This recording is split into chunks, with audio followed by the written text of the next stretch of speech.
Hi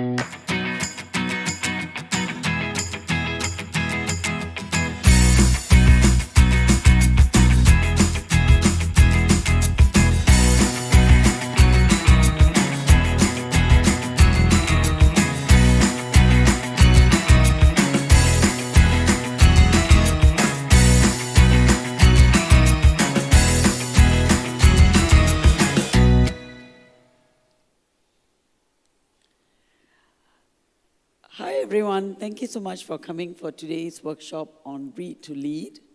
My name is Dr. Chitra Shegar. I'm actually the consultant and CEO of Reading Age Academy Private Limited. And of course, one of the key objectives of my company is to promote reading. And today I really would like to thank the organizers for giving me this opportunity to promote the reading of Sing-lit books. It's a growing market. And as a reading specialist, I can tell you that it's really nice to watch so many budding authors going on. And I would like to take this opportunity to promote Sing-lit books so that children in Singapore can appreciate the budding authors that are rising here. So without much ado, my focus in today's workshop is to show you how reading, apart from being an entertainment, is going to actually put you in a top position where you can actually have not just entertainment, but reap all kinds of benefits that is going to transform your life. And I'd like to thank the participants today for coming around to see this live. And I'm sure many of you are watching it on Facebook as well. So I hope you will get all the benefits of reading that we're going to talk about today, and it will transform you to become a reader. Okay, so for the students who are sitting in the circle, maybe you can just turn your attention to the slide, just move sideways, and I'll take you through the first thing, okay? All right, so if you look at this little task I have here, all right, many of you are teenagers going into young adulthood. What I would like to know is how many of you have parents? I mean, I'm sure all of you have parents who want you to excel educationally and professionally, right? But the next question is, which of the following do your parents insist that you do, all right? So how many of your parents are watchful whether you're doing your homework? You can just raise your hands. Like whatever homework that you have in school, do they insist that you do it? Are they concerned about you doing it? Anyone? You can just raise your hands. What about the others? No? Okay. How many of you have parents who invest in your tuition when you're in school? Okay. All right. Well, assessment books, assessment books with all the exams coming up. But how many parents actually take you to the library and take you to any of the bookshops to actually insist that you read 30 minutes for pleasure every day? Anyone? No, right? Okay. So this is where I think parents, as well as others who are interested in making sure that you do well educationally and professionally are going wrong. Because there are so many benefits for reading for pleasure. And it is fundamental that, people start thinking about what reading for pleasure actually does so that they inculcate the habit. Okay, let's have a look at this, okay? So if you'll find that OECD, which is the Organization for Economic Cooperation and Development, which does a lot of research into literacy, actually has done research to show that reading for pleasure is more important for children's educational success than their family's socioeconomic status. You see, there are a lot of parents out there, even in Singapore, all right, and as we go on in life, you find that affluence is going to be a factor that is going to affect achievement. Parents who can afford the best tuition, the best tutors are going to be able to keep their kids probably educationally more advanced than parents who can't. But what is beautiful about this research is that OECD has found out that if we can actually inculcate the habit of reading in children from a young age, 30 minutes every day, and that's it, you are going to be far more advanced than any amount of tuition parents can offer, all right? And this is something that I think parents need to know, that reading for pleasure is actually going to make your child excel academically and professionally, yes? Well, yeah, okay, but it has to be, well, okay, I will come to that. Yeah, it can be any paper. I mean, what we want is quality literature, all right? In the sense that if you are reading comics, it's fine. You can do it occasionally, but you can't have a diet of comics all the time, all right? Because comics do not give you the extended discourse that a good novel gives you. So we would encourage, like novel reading, very good for cognitive activity.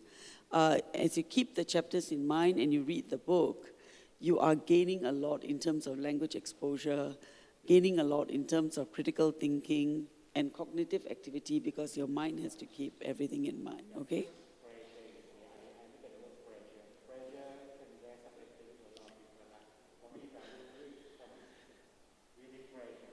Okay. Oh, definitely, definitely. But we encourage you to do different kinds of genres, okay? And quality reading, that's important, all right? Okay, so keep that in mind. Next one, okay, as I told you before, reading for pleasure has been found not only to make you achieve reading achievement scores, all right? You'll find that if you're reading for pleasure for 30 minutes every day, you will definitely, do well in terms of your reading achievement or your language scores. But generally, they have also found that reading for pleasure leads to academic excellence. And it's no-brainer, honestly, because you find that, English by default or whatever, in Singapore, English by default is the language that is being used for all subjects. So if you have a high level of competence in English, you're going to be able to comprehend better, and of course, you're going to be able to understand your subject matter for the various subjects and do well. And I think more importantly, what people don't realize is that reading for pleasure actually builds up what is known as 21st century skills, all right? And allows you to excel globally.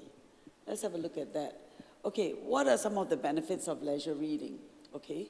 And today, when we actually read Amanda's Chong's story, as part of the discussion today, you will realize that reading is not just for entertainment.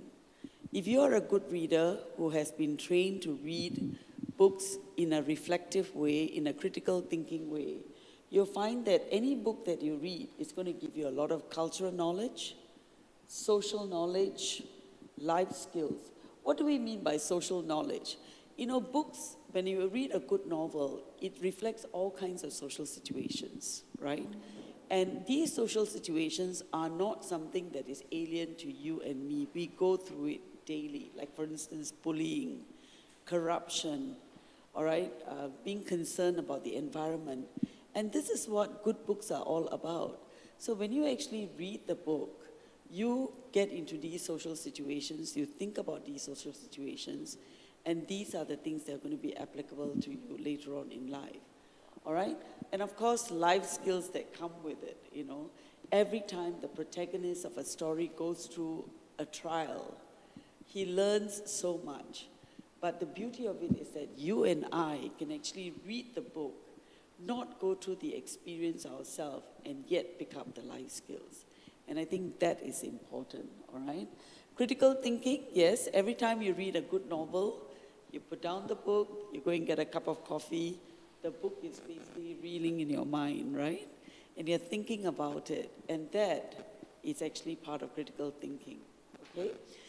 General knowledge, needless to say, okay? Because you find that nowadays, if you read a quality children's book, there's a lot of research that goes into it, okay? Authors do not get published unless they reflect true life. Like, for instance, just about a month ago, I was reviewing a children's book by Carl Hysen, Hoot, all right? It was set in Florida, Tampa.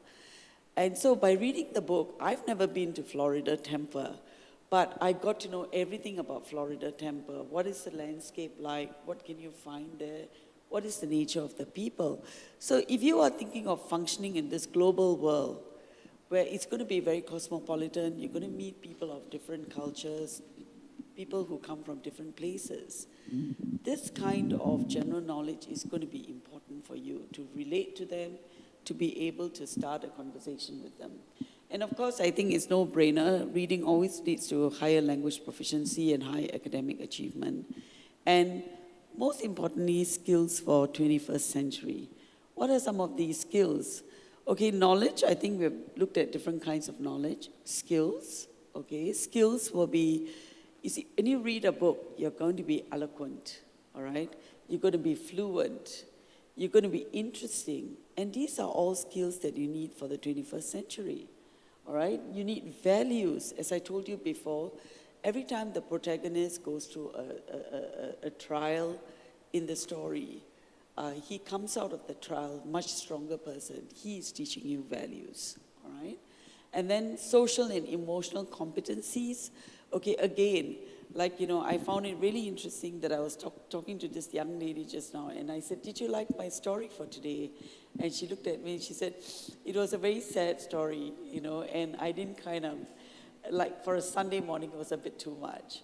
But I think that's great. The best reader is a reader who can actually feel or get an emotional response from a story. And when you go through these emotional competencies or social competencies, what you are doing is you're living that experience. And that experience is going to stay with you for life. And when you encounter the same experience again, you know what to do, all right? And then, of course, cross-cultural awareness, that's important.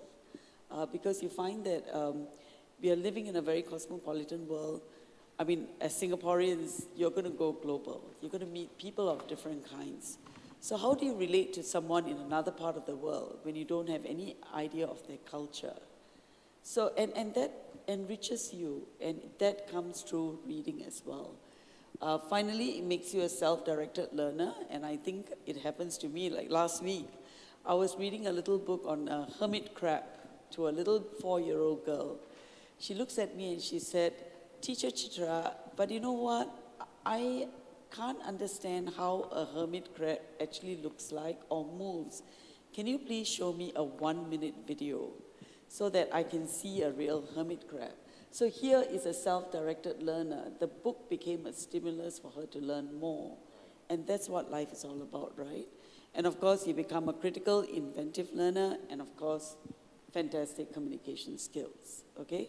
So there are all these things to be reaped when it comes to reading for pleasure. And sometimes it makes me really sad that parents who invest so much of money on tuition, assessment books, etc., do not go for what is actually the foundation, all right? If you just read for 30 minutes a day, I can assure you it will transform your life, all right? You'll become very holistically, it will develop you in so many ways that books, assessment books, you know, and textbooks can't do. So I would encourage you, I hope by the end of this session, you will take up this challenge of reading 30 minutes a day. Okay, so right now, of sorry, course... before you move on, can I have a question? Yes. Like, I have a friend's daughter.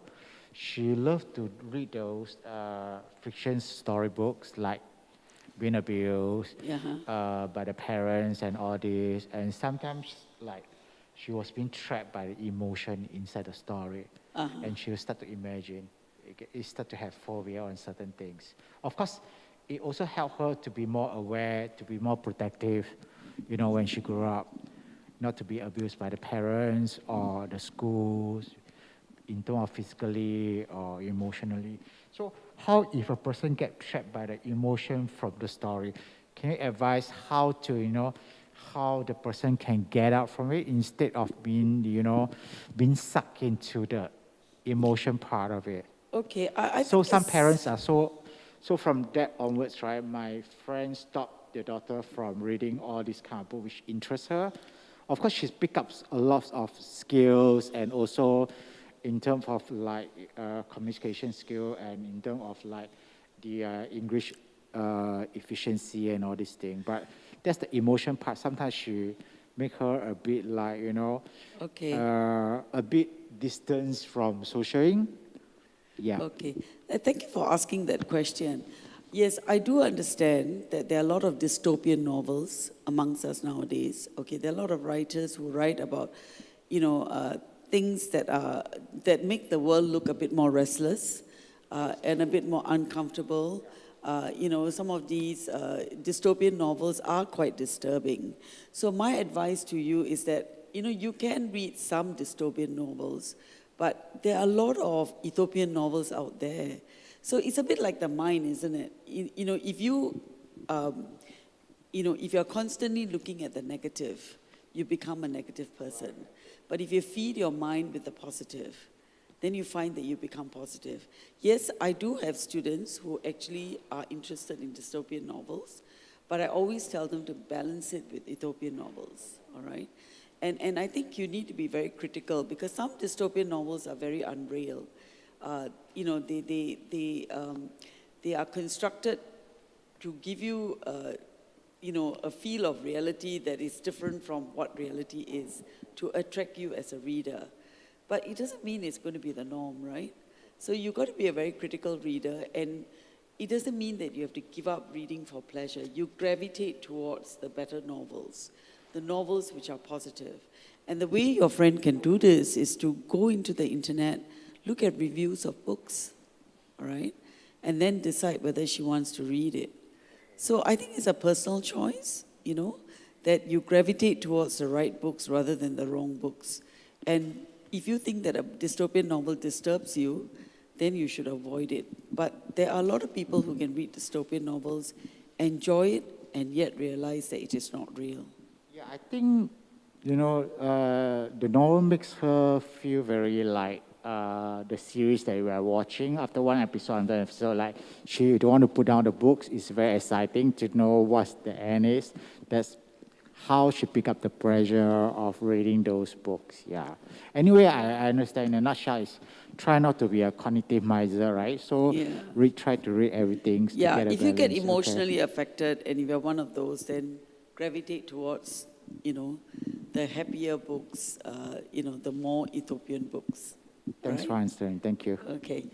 All right. So far I've actually tried to convince you how reading for pleasure is actually something that you should, encourage yourself to do because there's so many benefits to be reaped. But of course, how do you do it, okay? So there are many techniques and book exploration techniques. Today I'm going to share with you just one. And this is called literature circles. Okay, literature circles is something that, like for instance, you can buddy up with a friend. Both of you can actually read a book together, all right? And you find that when you do that, you find that there is a lot more to be gained from the story. Okay, for today, I think you all have read the story, right? By Amanda Chong? Okay, so I might give you just 5 minutes to read the story, but before I do that, what I will do is I'll take you through what is known as literature circles, which is a book exploration technique, so that when you are reading the story, you can think about some of the roles that you can play on your own when you're reading the book. Okay, can I have, So literature circles is a way of actually looking at a storybook or a short story so that you can reap the maximum benefit out of it, okay? So what does a good student do when he's actually reading a book along the lines of literature circles? Okay, as he's reading the book, he can always be a thinker and ask probing questions about the book.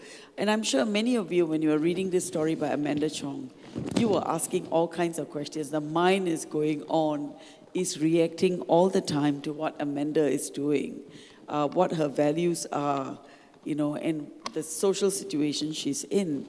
So what you're doing is taking the role of a thinker, all right? And later on, I think for some of you, I have given you some roles. You can think about the story along those lines as well. The second one is a reader. What does a reader do? A reader actually selects and reads aloud portions of the text that are unique, interesting, and powerful, all right? And so you find that when we are actually reading a book, sometimes we go back, we replay certain parts of the book in our mind because it has been put so nicely, all right? So one of the things that you need to be aware when you're reading a book or a short story is which are the parts that you like, all right? What is a connector? A connector is someone who applies the text to real life situations. So as I told you before, all books are actually written, they seem like fiction, but actually they're about real life. So if you are a good reader, you will constantly be connecting the story to your own personal life. So that's one of the things that you need to do, to ask yourself, how can I connect this book to my life? Because when you connect it, that is when you learn from the experience, all right, or someone else's experience. Next, character analyst, okay? If you take the role of a character analyst, I think we all know when we either watch a movie or when we actually read a story, there's some people, the main character, usually the protagonist, will make us react in a certain way. We get a mental picture of who this person is. And, sometimes we come up with, adjectives to support the kind of person the person is. Okay, like in this particular story, how would you describe Amanda? All right, what kind of adjectives will you use on her? How do you describe her mother? All right, so these are some of the things that you can think about. And finally, of course, word builder. A word builder is someone who actually looks at the way the story is written. He picks up the wonderful phrases, the wonderful words the person uses. So you see, I'm not expecting you to pick up everything, no. If you have like 20 words in a short story that you don't know, it doesn't mean that you've got to go and look up the dictionary and start looking at all the 20 words. No, just look at the words that you like. Which are the words that I think I like to use, and that attracts me. And those are the words that you actually pick up. If necessary, look up a dictionary, but it stays with you and it becomes part of your vocabulary bank, all right? Okay, so to give you the experience of what it is like to do a literature circle on your own or in class, what I would like you to do is I'm going to give you about 10 minutes, all right? For those of you who haven't read the story, you can read the story very quickly. After that, I think for some of you, I've already given you a role, and I'll pass one to you now. What you do is look at the story again, and if you are a word builder, or that is the role that was given to you, you think about, okay, what are the words or phrases I like in this story, all right? And then be ready to talk about it. Or if you are a reader, which parts of the story that I enjoy, I think I would like to read aloud because I think the author has a fantastic style of writing. So I'm going to read that aloud and share it with my friends, okay? So I'm going to give you 10 minutes from now and then bring the discussion back again, all right? And I'll, in the meantime, circulate and see whether you have any questions, okay?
All right, I think all of you have had the opportunity to actually read this wonderful story by Amanda Chong.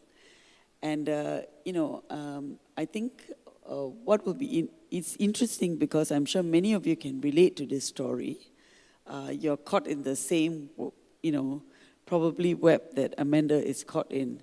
So what I would like to do is to now take you through some of the roles that you can do as a reader to think a little bit more about this story, all right?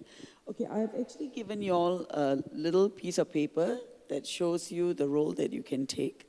So what I'm going to do is now, first of all, pick on the thinker, all right?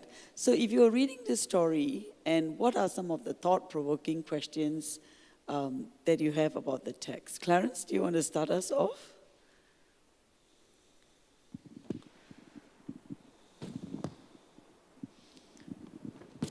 Can you hear me? Yeah, can. Can. Okay. So I was actually reading the first page of the excerpt. I think something that I found pretty interesting was how there was a constant reference to the old woman actually clutching tightly onto the plastic bag.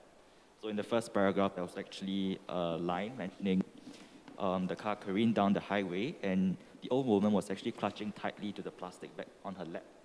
And subsequently, towards the end of the page, there was also another part where her daughter actually mentioned that her car would be reeking of joss sticks, and again, the old woman pursed her lips tightly and her hands gripping her plastic bag in defense. So then, as readers, we might wonder, what is the use of actually the author repeating this 2 times? Okay. So, yeah, I think that was something that actually shouted out at me. Yeah. Okay. Reference, All right. and gripping plastic bag in defense. Okay.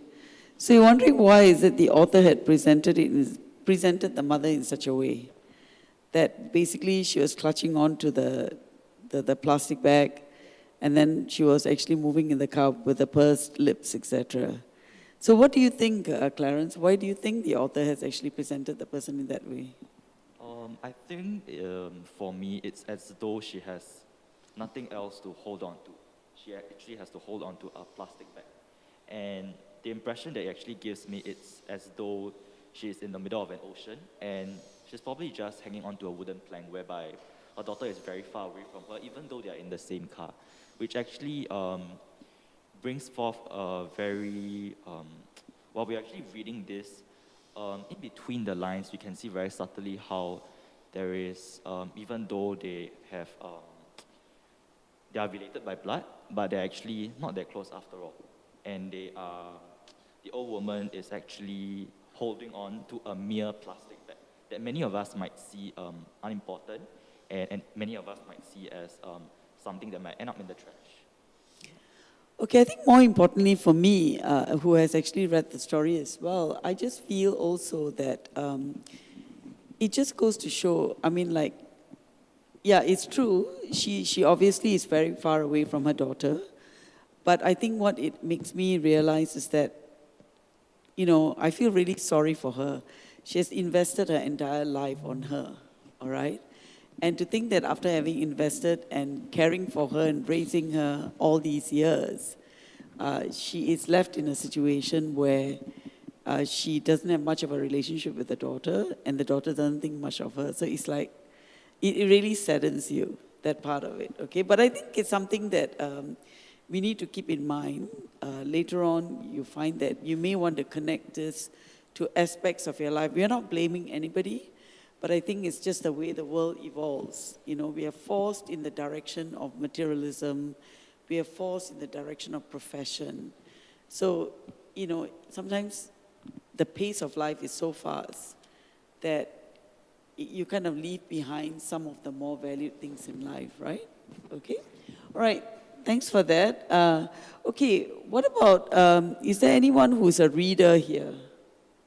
You're the reader too? Okay. Maybe I'll come back to you a bit later. Let's listen to the connector first. Anyone with the connect? Yeah, please. Neha, you want to start first? Okay. As you said, this story is about, this daughter who is in the direction of materialism. Loudest, Neha. No. Okay. Yeah. So how I can connect to what's happening in real life is that, when I went to volunteer at an old age home when I was in secondary school, a lot of elderly did say stories like how their children would want to give everything in terms of money, in terms of wealth, but they didn't want to give time and affection. So it just shows how everybody is in the constant pursuit to build a life for themselves in terms of wealth, but they fail to link what they have been instilled from young, like all the values that have been taught. So yeah, that is a bit worrying. Yes, okay. Anyone else like to contribute to that? Yes? Okay, for me, I think I can connect very well because during my in the late 80s, my mom will, just like her, will bring me to the temple whenever my PSLE O level to pray to the God of literature. Hopefully that, so yeah, I can, actually when I read, I can feel, I can sense the incense feelings and how the surrounding, how the smoke irritate my eyes. And also, as I grow up, right, I have a sibling, and okay, we feel that maybe home is a better place for my mom. So I did check with her, and she did say that, no, I think I'm still independent, I'm still mobile. I have friends within this, within the vicinity which I'm staying. If really y'all feel uncomfortable living with me, I'm okay to live alone. Yeah, y'all can move out. So I can feel that how my mom have sacrificed for me, and also how, when she's old now, she feel that, she still want the dignity, and also, she still want to be loved and still want to be connected to the world, rather they stay in the home and she feel that, she's useless. Okay. And I also feel the pain for her. So after that, I told my sibling that, okay, full stop, we shall not discuss this further. No home will be discussed, will be, will be repeated again in my house. Yeah, so we will still live with my mom. Okay, that's an important point, okay? And it's something that I want to open up to the whole circle, all right? Okay, I mean, I think we all have this experience, okay? We all have parents who belong to a different generation, who live life very differently and still continue to live life very differently. And you can't blame them because, a lot of us have difficulties going through major changes in life, all right? But we, as the younger generation, we are more westernized, okay?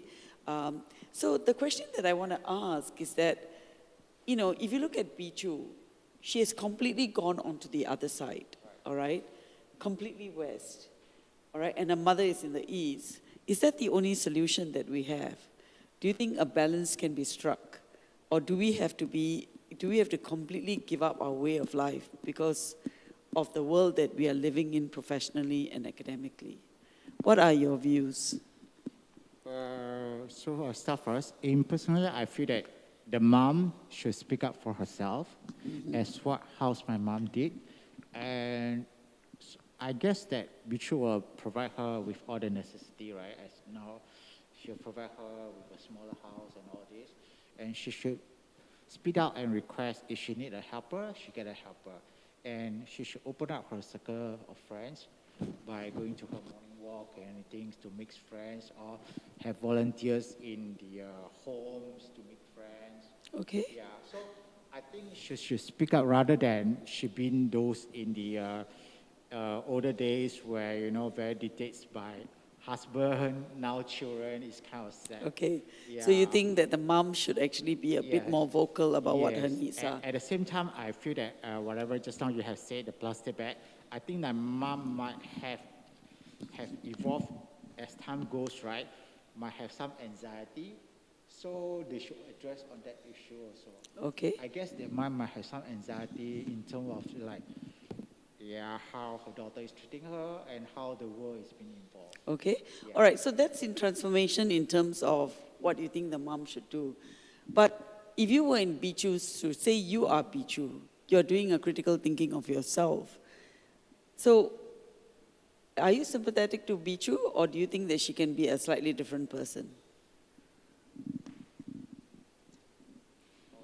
I think for me, I feel that Bichu could have been, because there was actually a lot of assumption on her part that her mom is okay with it. Because as we see from the third page, right, I knew everything would be fine. But then her mom didn't even respond. So it was also mentioned on the first page how her mother's wrinkled countenance always carried the same cryptic look. So then again, it begs the question of, does she really understand her mother? So I think, to add on to your point as well, other than the mom being more vocal about it, Bichu also needs to stand in her mother's point of view and avoid assuming that her mother is okay with everything. So in that sense, I would say that definitely I would be sympathetic to Bichu to some extent because she has gone entirely west, but also how there is a certain feeling of, I wouldn't say that I'm entirely sympathetic towards her, because she is also at fault in that sense. Yeah, okay, she could be a better person. Yes, Neha? Yeah, like what he said, she should be more understanding in the sense, like as much as she is living a different world as what her mom, compared to her mom, I think the more important, the basis of all this is the lack of respect. If she can even like go and ask a simple question, how are you, Ma? How are you feeling today? How did your day go? I think those simple questions itself would mean a lot to the mom, because it's the lack of respect and just being like the failure of like giving the impression that she's there for her mom. That's the whole issue. Thanks, Neha. Yeah. So I think, there is that aspect, isn't it? I mean, you do think that Bichu is completely in the West, but I think there is a character flaw as well. She needs to have a good look at herself because there are ways in which you can balance this. Okay, I'm going to move on to the next one, all right? The next role is, I'm interested in knowing if anyone actually enjoyed reading parts of the story that you want to just read aloud. Anyone who's a reader? Yeah, okay. Clarence? Which is the part that you want to read aloud, the part that you liked? So for me, it's actually the fourth paragraph of the first page where the author actually launches into the response of Bichu. Okay. So she actually said, I can't deal with this anymore. So I think what struck out to me in this paragraph is the use of verbs which are in stark contrast, as we see how the author uses more agitated verbs to actually describe Bichu, while the author is actually describing how her mother reacted to the situation. It's a lot more calm. So she said, I can't deal with this anymore. She yelled as she clicked the phone shut and held it angrily toward the back seat. The mobile phone hit the old woman on the forehead and nestled soundlessly into her lap. So I think this sentence was really, really powerful to me because how the author actually mentioned the mobile phone hit the woman on the forehead. You can actually imagine the scene, right? But then it actually nestled soundlessly into her lap. Yeah. And then she calmly picked it up and handed it to her daughter. So I think there's this, in a way, a juxtaposition of the reactions between Bichu and her mother, which actually struck out to me a lot. And it really speaks a lot about their personalities as the protagonist and the protagonist's mother in the story. Yeah, the values, right? Look at the way Bichu is reacting and look at the way the mother is reacting. So I think the question that actually that comes to your mind is that, you're supposed to have, Bichu is supposed to be like the so-called more evolved one, right? With all her academia and her professionalism, etc. But is she really that evolved? I don't think so. Because you look at the mother, her reaction seems a lot more, you appreciate her calmness, composure, which Bichu didn't have. So it kind of makes you question, all right, where we are heading with all of this, all right? Okay, let's just move on to the next one. Okay, the word builder. Are you the word builder? You are, okay. Would you like to give us some of the words that in this particular text that you liked and why you liked it? For me, easily to say, I like the word happiness. Happiness? Okay. Happiness means a lot to everyone. Of course, your own happiness, happiness for other people is very important. Okay. And I think it really speaks because in this story, all the mom wanted for Bichu is for her to be truly happy and content with herself. Okay. But I mean, she is happy because she's very successful, she's very wealthy, she has everything, she has all the things that you could ask for in this modern world. But she lost her values. So it's very sad because if you lose your values, right, you won't actually be really happy for yourself because you forgot who you are. Yeah. Yeah. So to me, Okay. Anyone else who found any other? Okay, add on to your happiness, I think, yeah, it's from the Bichu point of view. I feel that the happiness that she have is in a different aspect. Finally she got her freedom. Yeah. So I think this happiness, is a very subjective thing towards different people. For her, the last part also, I can sense her happiness, say that, yes, she was free and all, blah, blah, blah, kind of things. Finally, she can go for her own life, and while her mom, so-called, is well taken care of in a way. Yeah, Okay. and she's have the freedom. Okay, great. Okay, for me, all right, just to add on to this discussion, if you look at the last line of the first page, okay, her daughter stepped out of the car in a business suit and stilettos and reapplied her lipstick as she made a brisk way to her mother's side. So I found that really a very interesting description, especially the business suit and business suit and the stilettos, because at the end of the day, all right, I think that phrase really captures the businesswoman she is, all right? It comes, the mental picture that's created in your mind is a very successful businesswoman who is confident, carries herself very well, and that I thought was a nice description, all right? So I mean, as a word builder, sometimes I find that, when you're actually reading a book, many of you may not actually pause to actually pick up words and phrases that you like. But always remember, reading for pleasure is not a race to finish a book. It's a journey into the world, all right? Journey into the world of life, journey into the world of books, journey into the world of learning. So do take time to appreciate what you're reading, to think about, or enjoy how the author has actually written. And this is what is going to make a difference to you when you actually develop yourself linguistically, all right?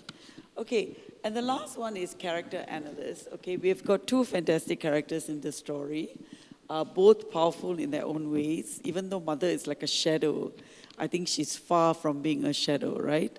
So if you can give me some description, choose a character you like, and give me an adjective that is different from what the story, or not different, but something that you think you would like to use to describe the person, all right?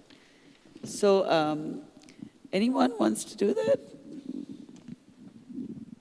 Sneha? I think in this case, I can call the mom more modern because there's this one paragraph which says that when the daughter was born, her husband kicked and punched her for producing a useless baby who cannot carry the family name.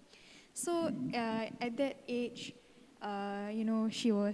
she didn't have a supportive husband who was, against of having a girl baby, but she still went ahead. She threw him out of her life, and she still gave her daughter whatever she wanted.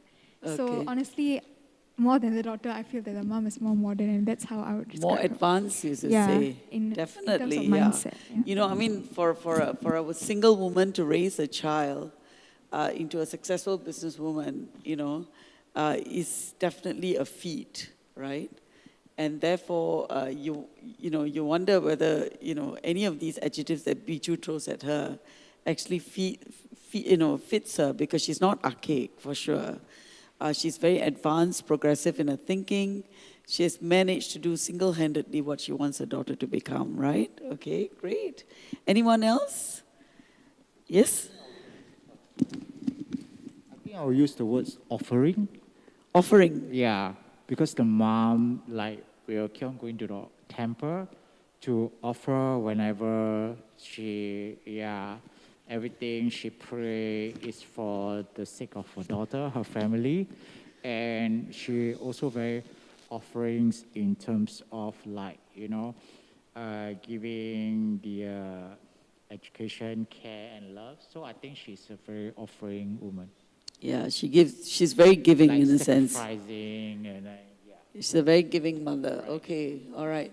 Okay, due to the lack of time, I think I need to sum up now. Okay, but let me just give you an idea.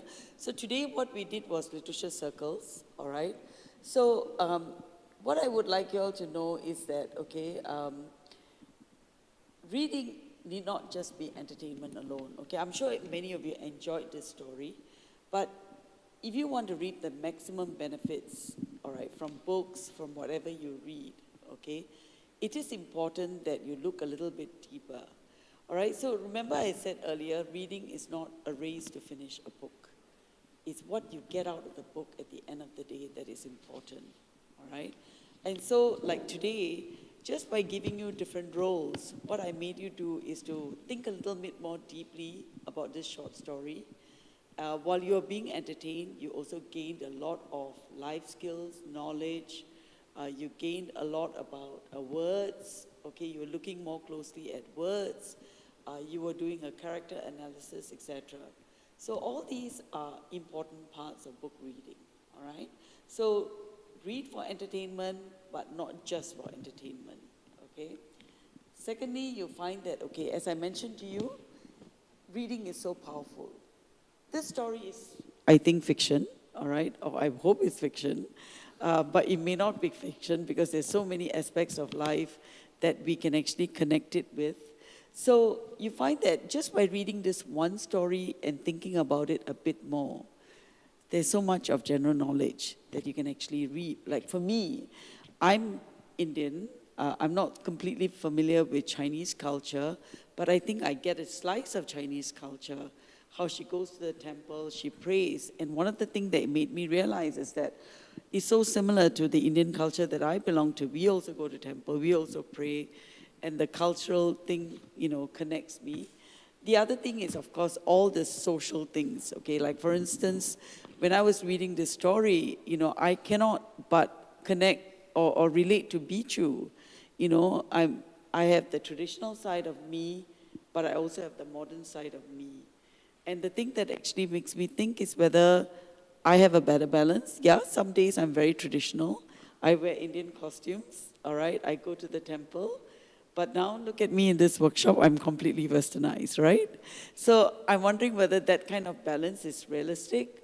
Is it better compared to what Bichu is, all right? So it gives you different kinds of knowledge, social knowledge that you can read from. Secondly, of course, life skills, okay? You and I did not go through Bichu's experience. I hope we don't have to. But by reading about Bichu's life with her mother, it makes us sit down and think about how we want to conduct ourselves with our parents. So, sorry? Filial piety, yes. So, I think when you are actually in the world of the material, it's quite easy to get sucked in by all the wealth, the dazzling things that come with it, like your car, the restaurants you go to, etc. But I think reading about Bichu's story and her relationship with her mother and what her mother feels makes you take a step back and think about how you want to balance it, all right, and not just get driven away by all this materialism that you have. So it teaches you a lot of life skills, all right? So the other thing I would encourage is, okay, when you're reading a book, okay, there are some parts of the book that I want to reread again. I'll do a bit more intensive reading. There are other parts where I just want to do extensive reading. And that's the balance that you need to strike, okay? All right? And of course, don't forget to put down your book, have a cup of coffee, think about what you're reading. Because if you want the book to have an impact on your life, to make you a better person, to make you grow, that reflection is important.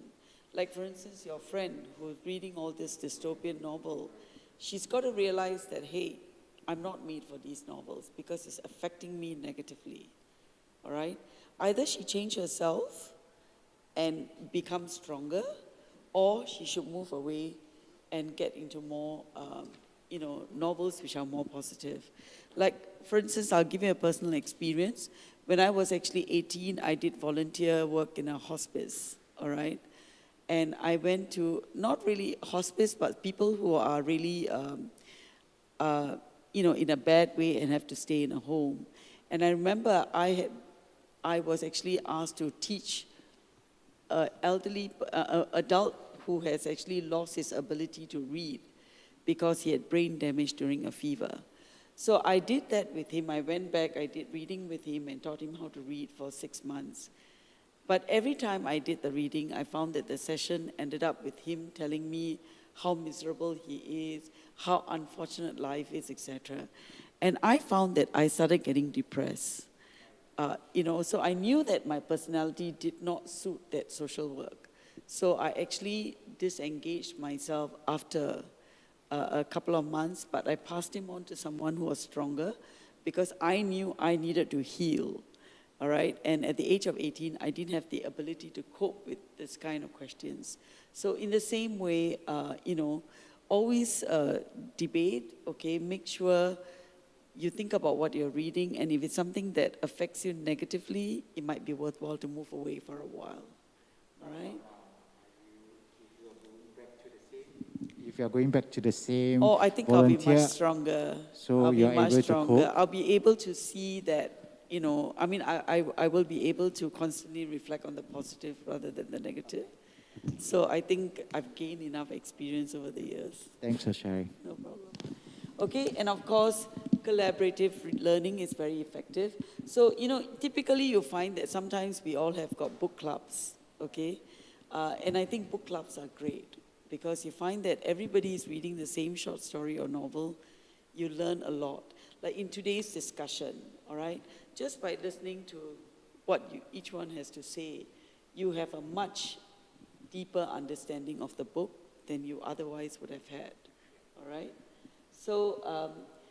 So you find that what it does is that when you actually listen to what other people have to say about the book or the story, you go into what is known as multiple text interpretations.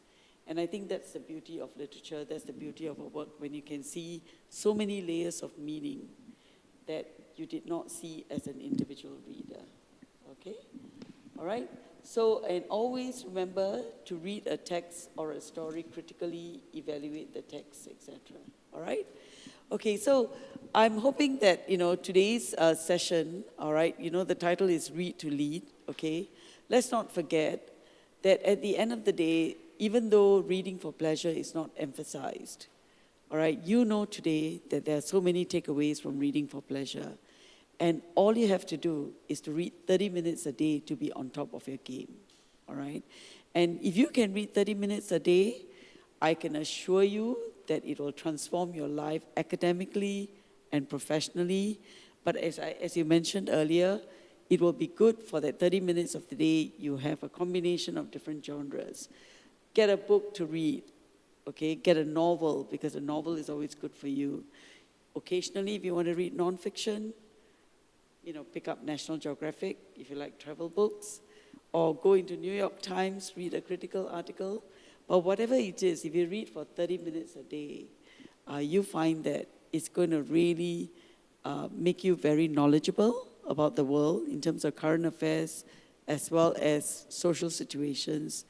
And you're going to be able to relate to people well and become a much more confident person. All right? So thank you. Last question. Yes, please. So does reading include reading news? Reading news as in like newspaper, newspapers? then Definitely.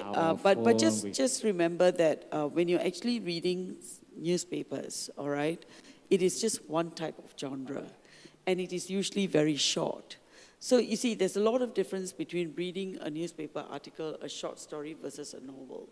The cognitive activity that goes on when you read a novel is much, much more. Because imagine if a book is 300 pages. You got to be able to keep the book in mind your mind goes through a lot of organization. And of course, the exposure, 300 words, 300 pages of words is a lot more than a newspaper article. And language acquisition is all about exposure. That means you read, you understand, it translates to language acquisition. So if you want to, really do well, you should have a variety. All right? Okay? Any other questions?